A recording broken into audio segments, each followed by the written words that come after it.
the chat that's there. All right, so with that, I'd like for us to begin our time together. I'm really thrilled that you all are here to spend this time with me. If we can just settle into the space, so go ahead and close your eyes. And begin to take some long, slow, deep breaths. Just inhaling slowly and fully through your nostrils and exhaling slowly.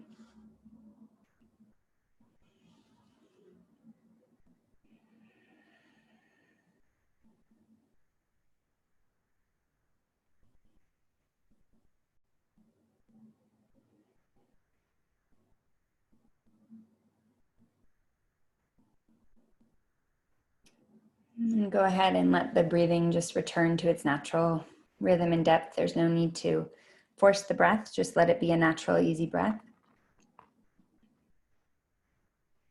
And just begin to notice the sounds around you, near and far. Just noticing.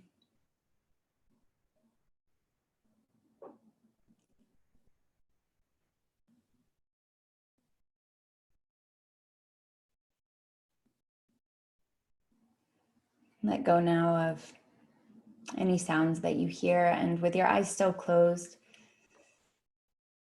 I'd like for you to think about a situation where you have tried to express something and it wasn't received.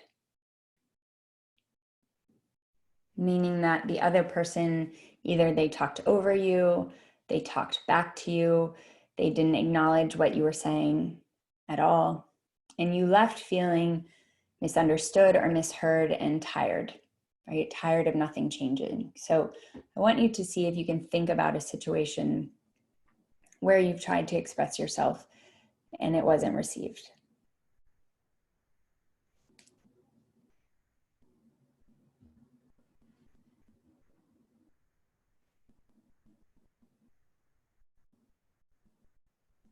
And once you have this scenario, I want you to think about how you're saying what you're saying, the language that you're using, right? Is there any reason in this scenario that you can see that the person or the people that you're talking to would not be able to hear you, to understand you?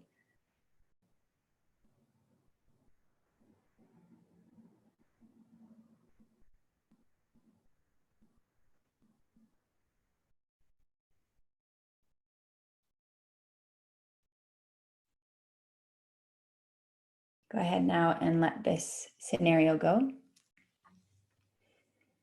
And I want you to now think about a interaction or a situation where you expressed something and you knew that it was heard, you knew that it was received or understood by somebody or by a group of people. And I want you to think about what it is that you were saying, how you were saying what you were saying.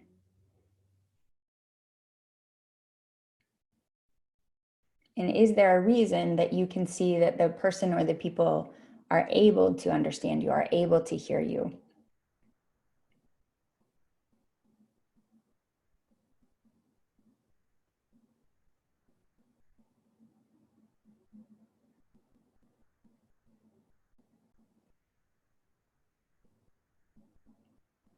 Go ahead now and let that image go. And just take a couple deep breaths here, coming back into your physical body, just on the inhale and the exhale. And start to roll your shoulders up, back, and down.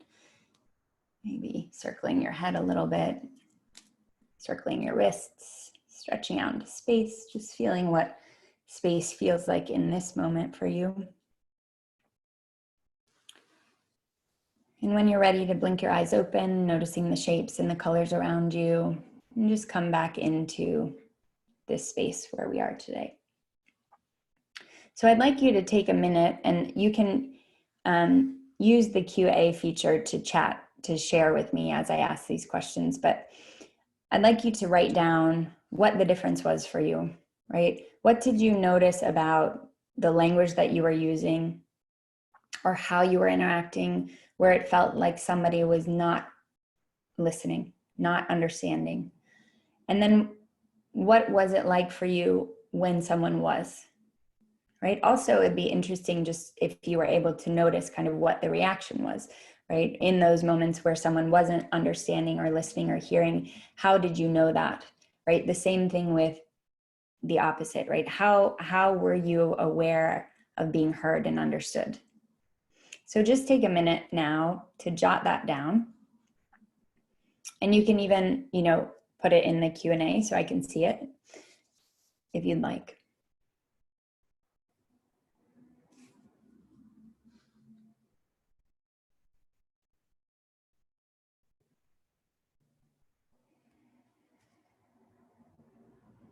So I'm asking you to take this moment because so much of the time, we think that the reason why others can't hear us is because of them, right? We easily blame others without really looking clearly and truthfully at how we're interacting and how we are approaching the topic. So, you think about how many times have you asked a question to a friend or a partner or a family member and all you heard was silence? Or after answering someone at work and giving the details of a project, 15 minutes later, the same person asks you the same question, right? I'm sure if you sit and you think about it, there are many times during the day where it feels like people aren't listening to you. And the worst part, right? The worst part is how it feels. And you try different methods, but eventually you can close down because it's the same response every time. And in these moments, it's really hard. It's really hard to feel anything but invisible, uncomfortable, less than, insecure, disconnected, right? And really uncertain that anything you have to say matters.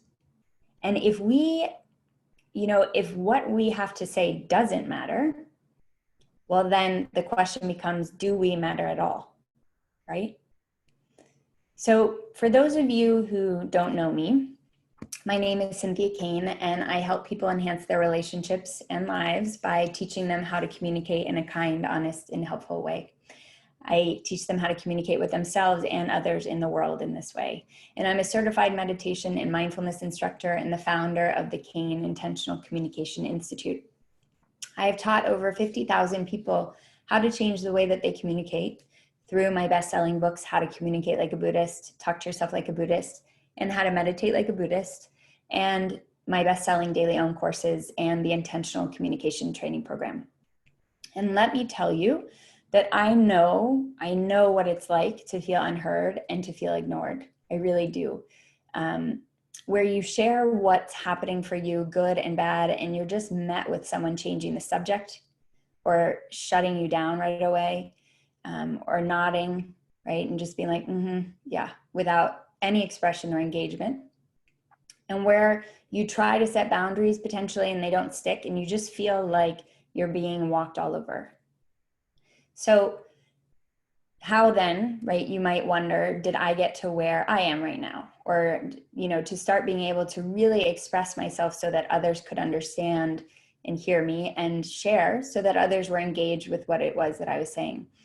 And start creating healthy boundaries and having really easy and relaxed and peaceful interactions. So I had been, with my first love for about 7.5 years, and we met while we were in college. And we had really grown together, and we had decided that it was our time to, grow apart, grow individually, and come back together. And we really believed that the universe was going to create that moment for us. And the universe did. And we were in New York at the same time. And we reconnected, and we had an incredible evening talking about our relationship, the things that didn't work, the things that we really wanted as we moved forward. And we were really committed to being in each other's lives again. And 4 months after that, he passed away unexpectedly. He was from Costa Rica. He was a whitewater rafting guide, and he did a lot of kayaking, and he got caught in a swell and he drowned. And that moment was the worst moment of my life. I was completely empty. Felt like I had just been blown apart. I didn't know anything. I just felt completely out of reality. And all I wanted in that moment was to feel better, to feel something good. And no one could help me. They all tried, but they couldn't help me. And I realized that it was me. It was up to me. That if I didn't want to die along with him, I was really going to have to figure out a way to exist and be here in the world and enjoy it. And so I went on this search. I took so many classes. I went to retreats. I did courses. And I was emailed by a friend about a course at the Shambhala Institute in New York. And I went, and that was the first time that I was introduced to meditation. It was the first time that I was introduced to Buddhism. And that is where my world completely changed, right? That was where I was introduced to the elements of right speech in Buddhism. And for me, everything that I was learning, and everything was wonderful. I had all these really beautiful pieces that were great in theory. I just couldn't figure out how to connect it all. And it was all coming back to communication for me. So when I learned the elements of right speech in Buddhism, which are tell the truth, don't exaggerate, use helpful language, and don't gossip, I knew that I had guidelines to follow. And so there became really my lifestyle experiment was, can I really speak in this way? Will this really change how I'm connecting with those that I love, connecting with myself and the world?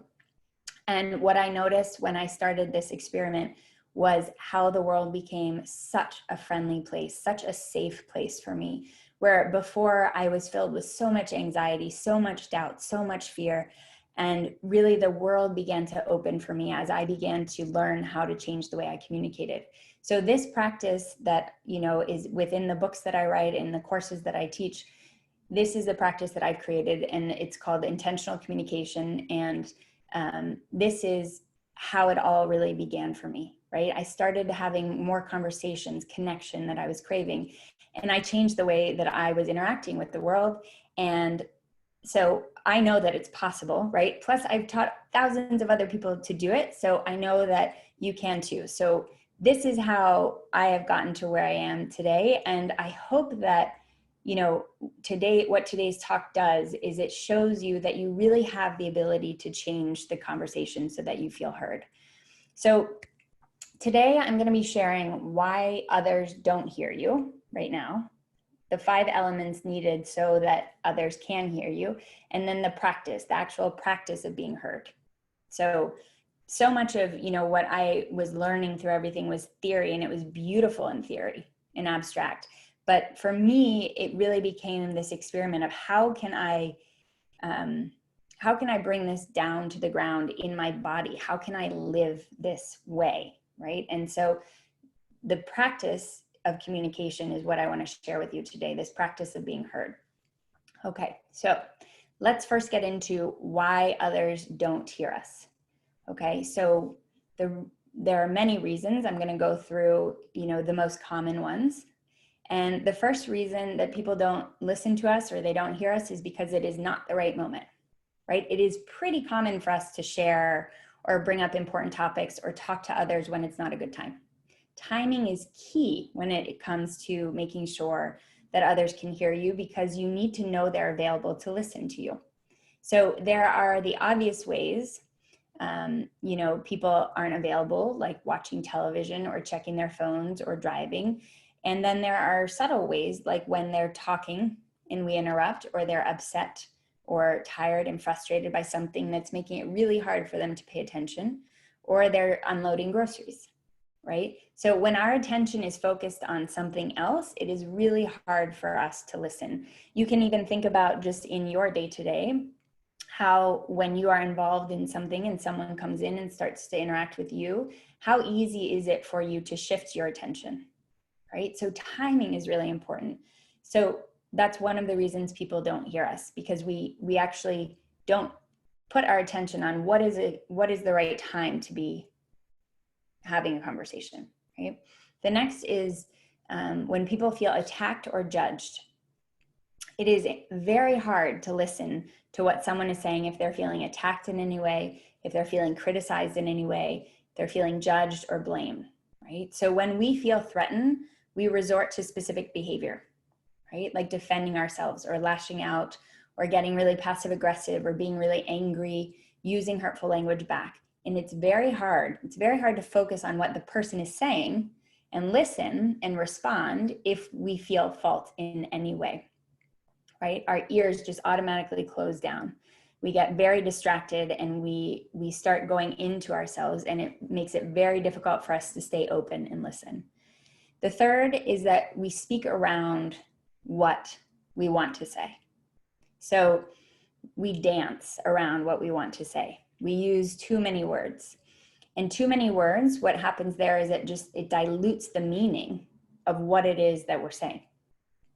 So making it really a lot more difficult for the other person to hear us. It's easy when we're expressing ourselves to share too much, right? It's so easy to share too much. And by doing so, the other person focuses on the wrong part of the sentence, or just completely shuts down and loses interest and wanders off, which is where the, I'm sorry, what were you saying comes in, right? Or you don't want to give anyone a chance to wander off while you're sharing what you need to say.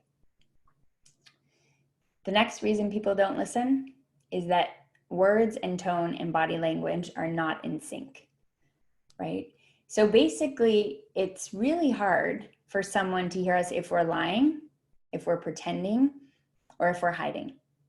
And sometimes it's hard for us to even know that we are lying or that we are pretending or that we're hiding.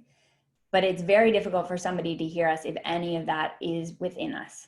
And the other person, what happens is that they're no longer focused on the words that are coming out of your mouth, right? They're more focused on how you're saying it and the way that you're saying it, because it doesn't connect. So this leads the other person to not believe what it is that you're saying. And if they don't trust you, then they will always second guess what you have to say, which means they're never really listening, but thinking all the while, you don't know what you're talking about. And the next one, right? The next reason why people don't listen is too much explaining. So when we are expressing ourselves, it's very easy to go into all the details. And some of us do this so much that we actually forget what it is that we're trying to say, right? Or what the purpose is of the interaction itself. And we distract ourselves and the other person by giving too much detail. It makes it really difficult for somebody to know what it is that what point we are trying to make. And then the last reason people don't hear us or listen to us is because we're speaking honestly, but we're speaking honestly without compassion. So lots of people will say, well, I was just being honest. I was just being honest. Honesty is wonderful, right? With the elements of right speech, one of the elements is tell the truth. Honesty is key, right? But it has to be used with compassion, or else all the other person hears is, I'm stupid, I'm a failure, I'm horrible, I'm the worst, I can't do anything right? There has to be compassion involved. So take a moment now and think about the scenario that came to you in the beginning of our time together. And I want you to see if you fell into any of the above 6 reasons why others don't hear us, right? This isn't to judge and get down on yourself, but simply to notice. It's so that you bring awareness to the ways that you're making it harder for others to hear. So in that scenario, was it not the right moment to be bringing up what you were bringing up or saying what you were saying?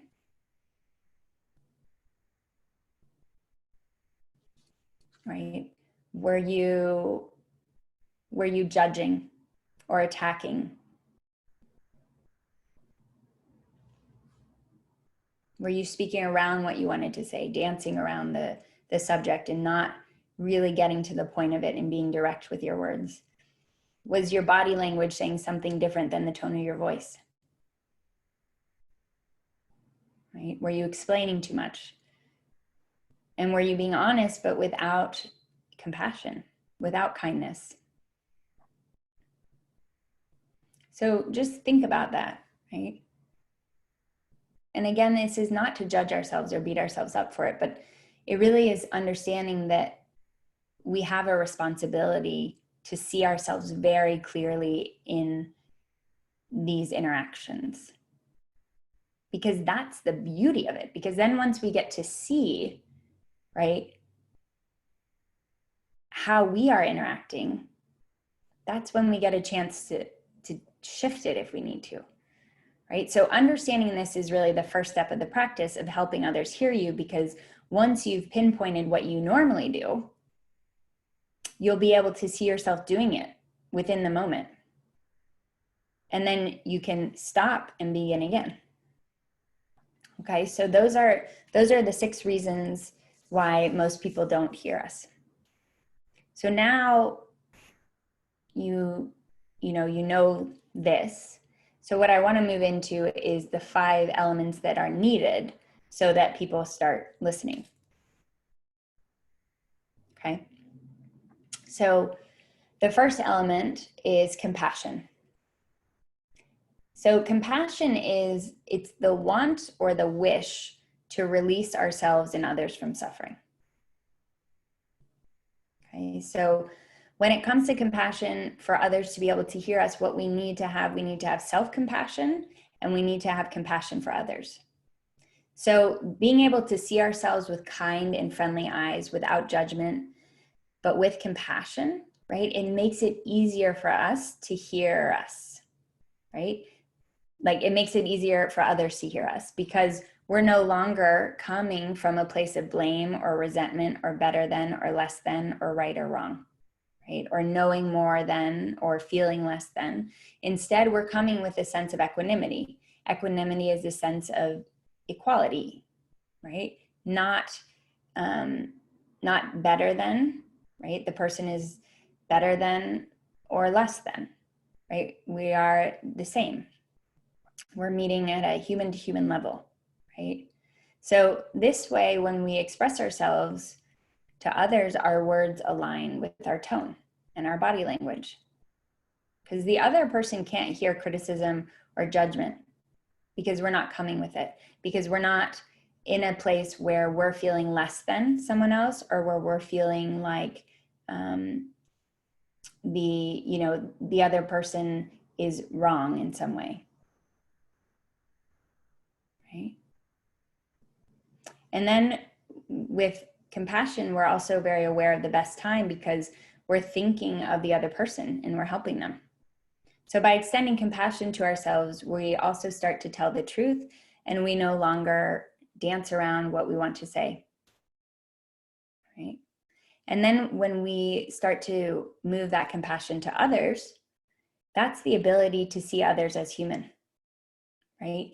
The ability to see others who want the same things as us, who need the same things as us, the ability to support and care and offer, a kind of friendliness, right? So we start to see the other as somebody that we respect and we want to connect with. And by extending compassion to others, we're kinder in our speech, and we choose language that makes it easier for them to hear, instead of language that creates walls and distracts, right? And you become more compassionate by cultivating, to cultivate compassion, you can really use the loving kindness meditation or metta meditation. It's a wonderful way to cultivate compassion. So the first practice we need to be able to help others hear us and understand us is compassion, self-compassion, and then compassion for others. The second is being concise and specific with our language. So paring our language down and cutting the fat is what we need to do to make it easier for the other person to hear us. We only want to say what is necessary and leave out what could be distracting for the other person. So how do you start to become more concise? By cutting any language that is not true, that is not kind, and that is not helpful, right? This means dropping any exaggeration. It means dropping any assumptions and focusing only on that, on what really needs to be said.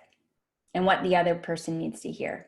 So specific means finding language that cannot be misunderstood or add confusion in any way.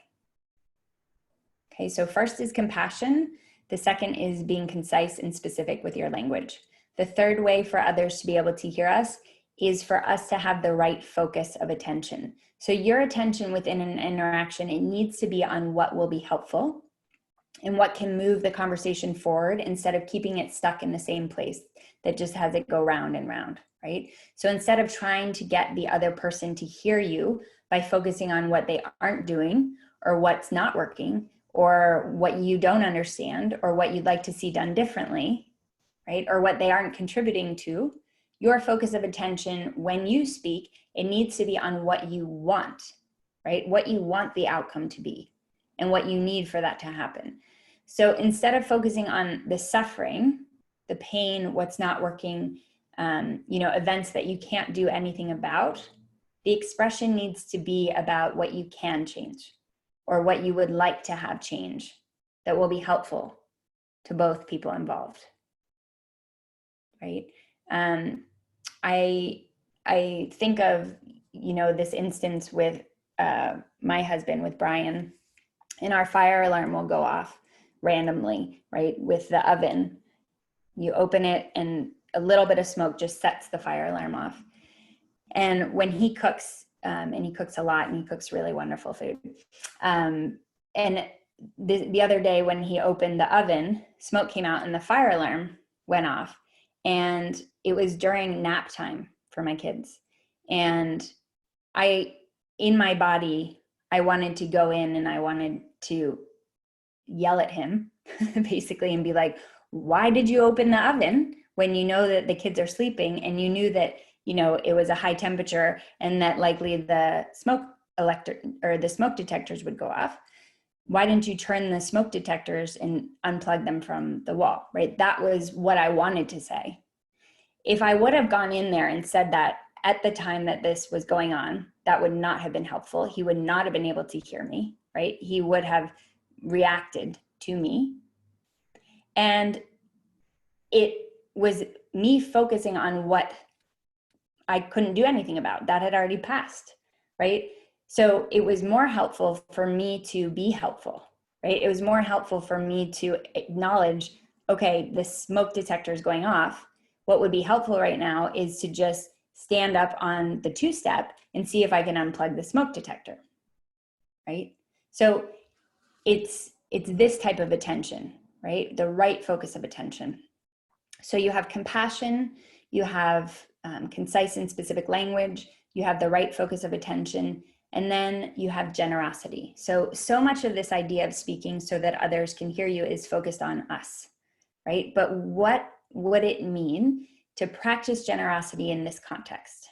So how would the dynamic change if we chose to give, right? To give instead of focusing on what we might receive. So to give in this context means allowing the other person to express themselves fully, paying attention to them as they share with you, right? Becoming curious about them and interested, showing them that you listen to them as well and that you hear them, which may mean not saying anything at all at times, right? Simply letting them know that you're there for them or changing your own behavior based on their need. So what generosity promotes is trust. Trust from the other person that they are safe to give and receive. So when you speak to them, they too are interested, they're curious, and they want to hear what you have to say, right? So you start to cultivate generosity within your interactions by practicing listening to someone and not interrupting, or sharing resources that will help someone, or practice receiving generosity from others even, okay? And then the last element that will help you to have others really listen and understand is discipline. So in this context, discipline means practice, recommitting to compassion, to being concise and specific with your language, to moving your attention to the right focus, and generosity, right? It means starting to look at what behavior is helping others hear you and what behavior is preventing it. A little bit of what we did in the beginning when we talked, right, about the scenarios. And within your relationships, it's assessing what choices you need to make to be heard. And no matter how many times you fall back into old patterns, it's beginning again, right? Noticing that you're saying something at the wrong time, stopping, beginning again, right? Noticing that you're explaining and you're giving way too much information and you can see that the other person is not paying attention. You notice it. Okay, I see that. I see what's happening. I'm just going to stop, going to take a deep breath, come back into the present moment, begin again. Okay, so the above are the elements, but what is the actual practice of, creating these moments so that others can really hear you? So there's two practices. The first step in the practice is to become aware of why you aren't being heard, right? Is it timing? Is it that you're judging and attacking and blaming? Starting your conversations with "you did this" or "why did you do that?" or, right? That type of language. Are you speaking around what you really want to say?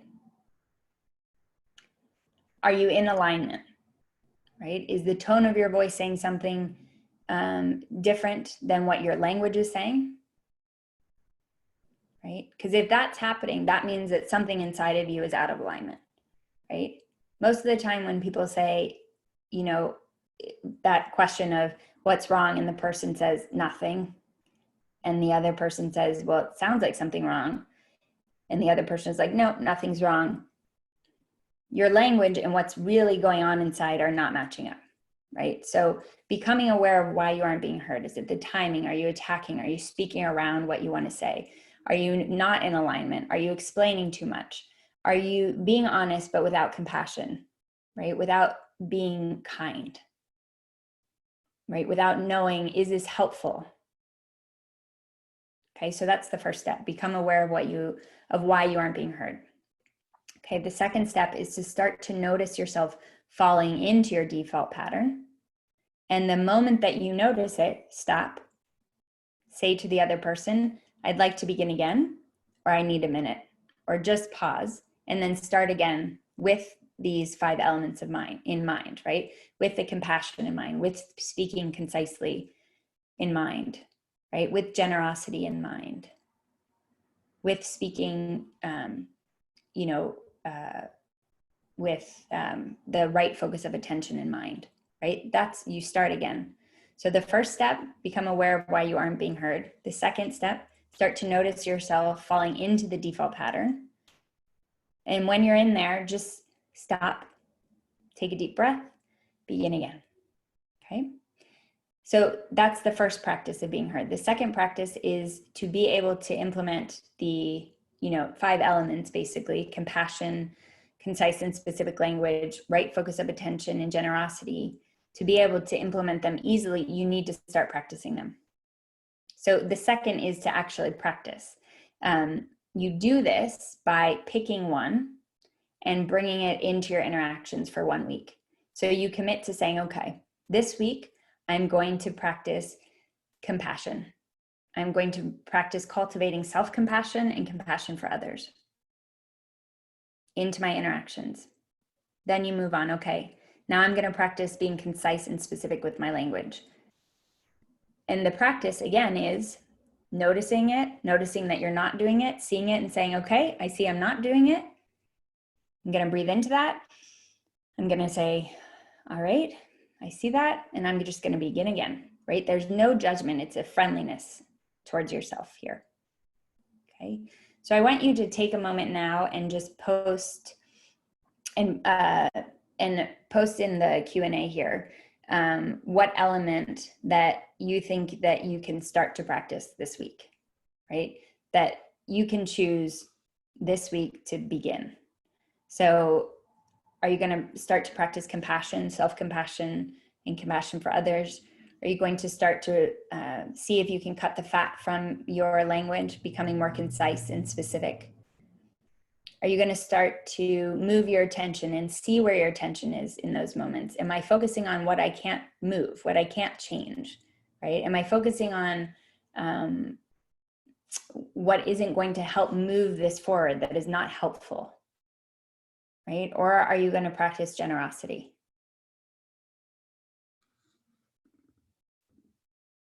Compassion. Concise and specific language. Concise and specific. Yep.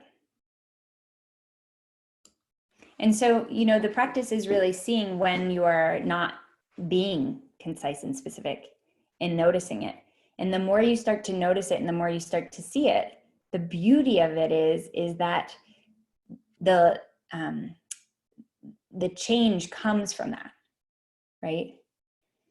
And the less it becomes a day-to-day occurrence for you because you're more aware of it. So you stop it really easily, right? You start to become really aware of when it's happening. And you start to see when it's happening and with who it's happening and why it's happening, right? Why are we talking too much? Why are we explaining too much in those moments? Okay. Compassion, right focus of attention. Mm-hmm. Okay. So I am going to open it up now to any questions that you have.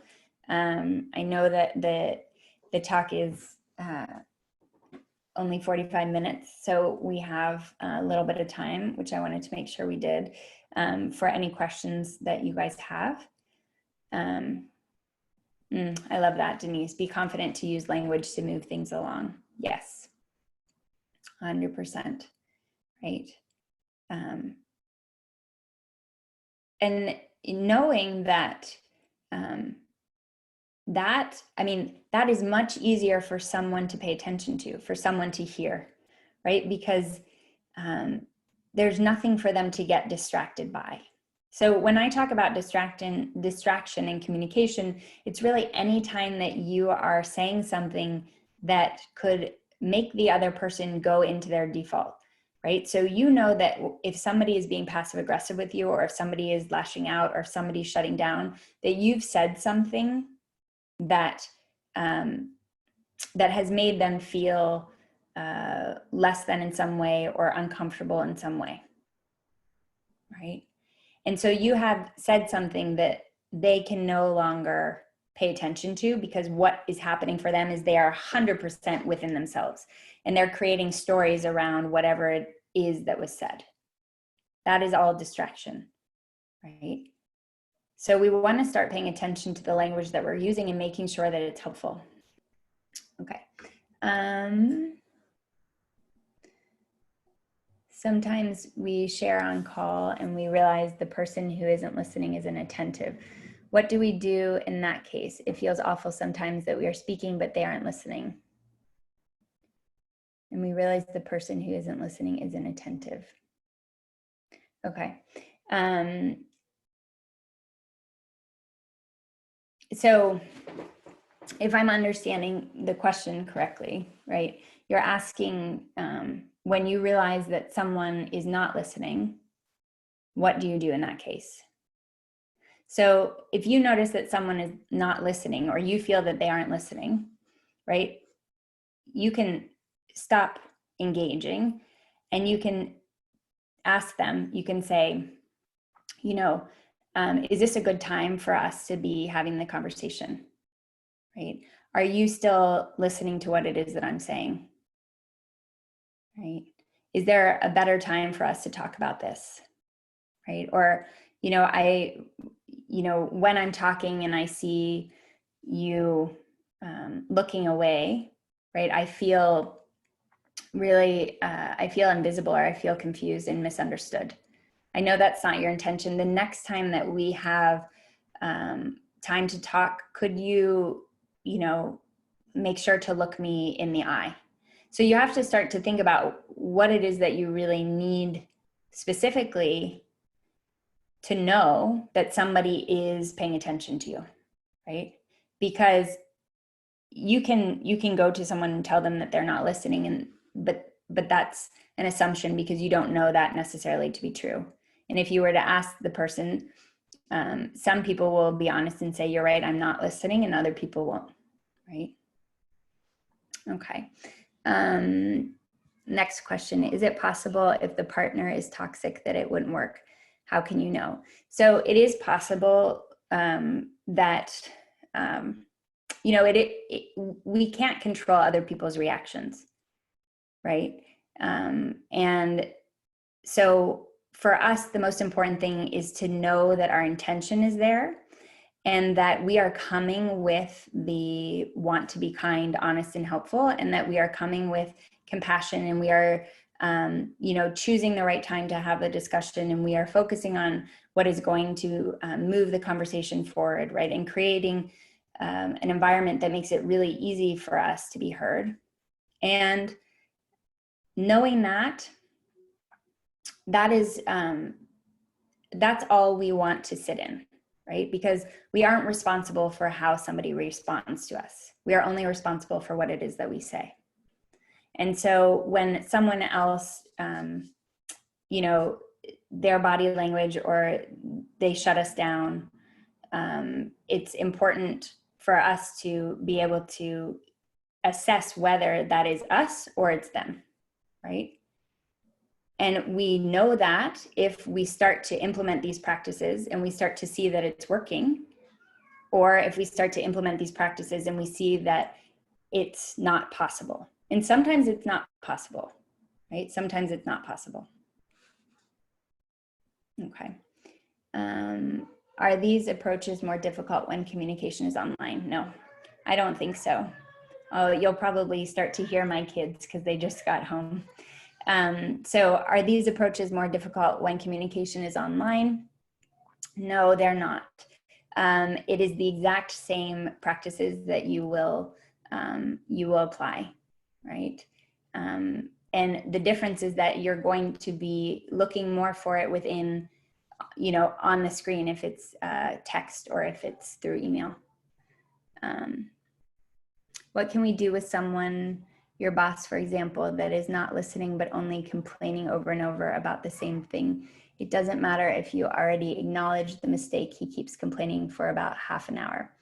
What can we do with someone that is not listening?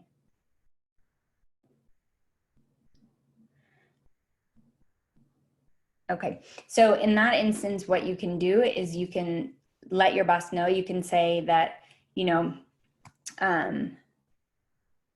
when I don't know the context, but I'll just go with something. You can say that, when you share with me what isn't working, when you share with me what isn't working,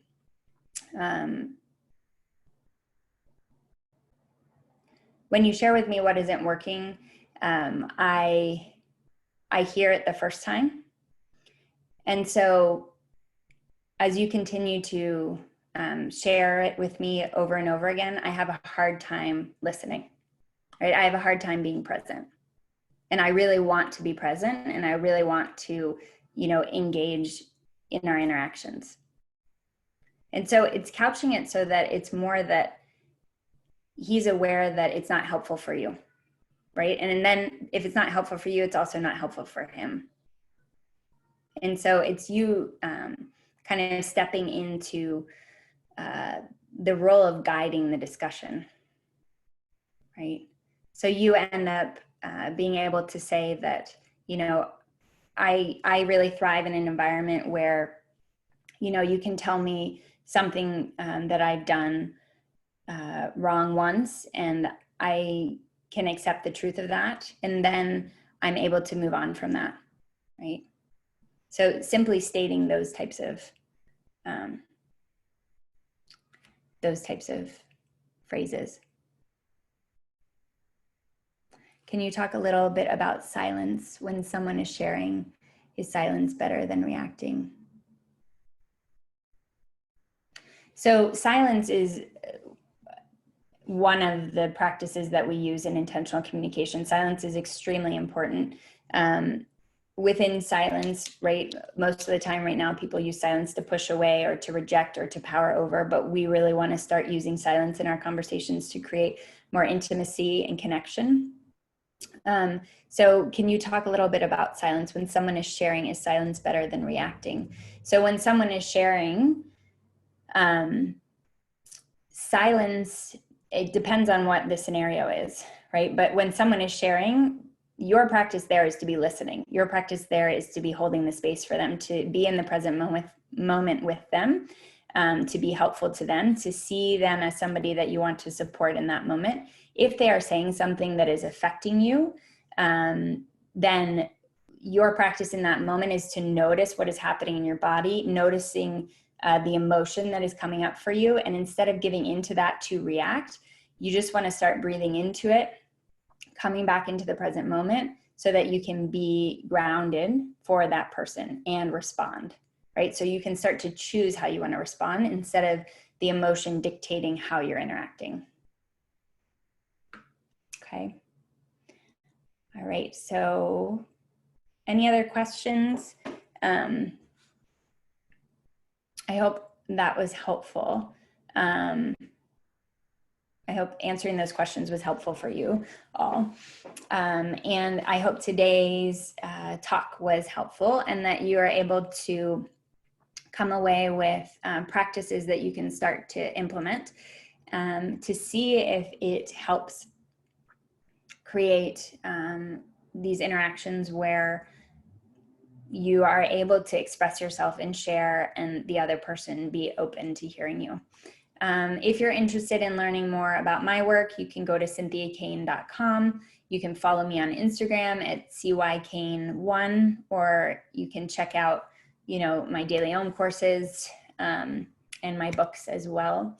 And if you're interested in working with me in the Intentional Communication Training Program, you can go to my website and apply. I hope that the talk today was helpful for you. And remember that what you have to say is valuable and your words are necessary. Sending all of you lots of love, and I hope to connect with some of you soon. Mwah.